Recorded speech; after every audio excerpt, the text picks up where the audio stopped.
Hi friends, எல்லோருக்கும் வணக்கம். எல்லோரும் எப்படி இருக்கிறீங்க? எல்லோரும் நல்லா இருப்பீங்கன்னு நினைக்கிறேன். இன்றைக்கி என்ன வீடியோ அப்படின்னு பார்த்தீங்கன்னா, நைட்டு டின்னர் வந்து கோதுமை ரவையும் தயிரும். கோதுமை ரவை செஞ்சே ரொம்ப நாள் ஆயிடுச்சு. எப்போயாவது 2-3 மாதத்துக்கு ஒரு டைம் தான் செய்கிறோம். ஆமாம், அதனால் இன்றைக்கி செய்யலாம். அது 2 வாரத்துக்கு முன்னாடி செஞ்சது மீதி இருந்துச்சு, அதனால் இன்றைக்கி செஞ்சிடலான்னு சொல்லிட்டு செஞ்சுட்டேன். ஏன்னு பார்த்தீங்கன்னா, சுகாசுக்கு பிடிக்காது, அவங்க அப்பாவுக்கு பிடிக்காது.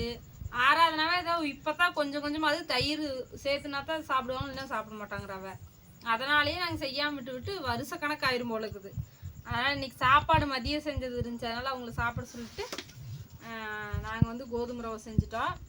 எங்களுக்கெல்லாம் ஃபேவரட் கோதுமை ரவை தான். உங்களுக்கு வந்து இந்த வெள்ளை ரவை ஃபேவரட்டா இல்லை கோதுமை ரவையான்னு சொல்லி சொல்லுங்கள். உப்புமா ஏமா? எனக்கு ரெண்டுமே பிடிக்கும், வெள்ளை ரவையும் பிடிக்கும், கோதுமையும் பிடிக்கும். அது எனக்கு பிடிக்கும். ஒரு சில பிராண்டு நல்லா இருக்குது, ஆனால் ஒரு சில பிராண்டு களி மாதிரி ஒரு மாதிரி ஆயிடுது, நல்லா இருக்கிறதுல.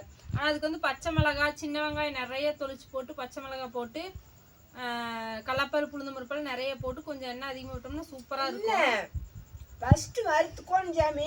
அதான் வறுத்த ஆமாம், வறுத்த உதிரி உதிரி நல்லா வறுத்தோம்னா செம டேஸ்ட்டாக இருக்கும். இல்லை ஒரு பிராண்டே நல்லா இருக்கிறது இல்லைங்க. நான் பொதுவாக இந்த கோதுமை ரவையிலேயே அப்படித்தான், ஒரு சில பிராண்டு நல்லா இருக்காது. எப்படி செஞ்சீங்கனாலும் பெருவிட்டாக இருக்கும் அந்த மாதிரி.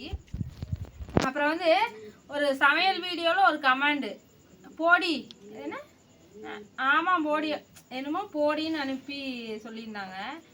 நான் அதில் வந்து எங்கள் வீட்டில் என்ன சமையல் நைட்டு அப்படின்னு சொல்லி நான் அதில் சொல்லி போட்டிருக்கிறேன்.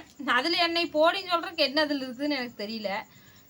நிறைய யூடியூபர்ஸ் அப்படி தான் அவங்க வீட்டில் என்ன சமையலுங்கிறத ஷார்ட்ஸில் அப்லோட் பண்ணிக்கிட்டே தான் இருக்கிறாங்க. நான் ஏதோ வீடியோவில் அப்லோட் பண்ணுறேன், அதுக்கு எதுக்கு அப்படி கமெண்ட் பண்ணுறாங்கன்னு தெரியல. அதனால் இனிமேல் ரெகுலராக இந்த நைட் சாப்பாடு என்னங்கிறது போடலான்ட்டு இருக்கிறேன். ஏன்னா சும்மா இருக்கிறவங்க சொரிஞ்சுட்டு வர நான் போடுறது உங்களுக்கு என்ன பிரச்சனை? நிறைய பேர் போடாமல் இருந்தோம்னா அக்கா போடுங்கக்கா போடுங்கக்கான்னு சொல்லி வற்புறுத்துறாங்க. அதனால் நாங்கள் வீடியோஸ் போடுறோம் எங்கள் சேனலில், எங்கள் சப்ஸ்கிரைபருக்காக போடுறோம். நீங்கள் தேவையில்லாமல் கமெண்ட் பண்ணி உங்கள் டைமை வேஸ்ட் பண்ணாதீங்க. ஓகேங்க ஃப்ரெண்ட்ஸ், இதுதான் இன்றைக்கி நம்ம வீட்டில் ஸ்பெஷல். அவங்க சொன்னதுக்காகவே இன்றைக்கி போட்டலைன்னா இன்றைக்கி வீடியோ போட்டிருக்க மாட்டேன். உங்கள் வீட்டிலலாம் என்ன சமையல் அப்படிங்கிறது சொல்லுங்கள் மறக்காமல். உங்களுக்கு என்ன ஃபேவரட் அப்படிங்கிறதையும் சொல்லிடுங்க. இதில் வந்து இஞ்சி இதெல்லாம் சேர்த்துருக்குறேன், அதனால் கொஞ்சம் நல்லாயிருக்கும் டேஸ்ட்டாக. ஏமா? ஆமாம், சூப்பராக இருக்குது. ஓகேங்க ஃப்ரெண்ட்ஸ், அனைவருக்கும் குட் நைட், இனிய இரவு வணக்கம். அடுத்த ஒரு வீடியோவில் பார்க்கலாம். வாங்க சூடாக ரவையும் தயிரும் போட்டு சாப்பிட்லாம். காம்பினேஷன் நல்லா இருக்குது. குளிர் காற்று வேறு அடிச்சுட்டு இருக்குது. அங்கே பாருங்க, போட்டோன்னே ஆறி போச்சுன்னா ரவை அவ்வளோ சீக்கிரம் ஆறாது. இந்த காற்றுக்கு போட்டோன்னே ஆறிடுச்சு. Okay, bye friends.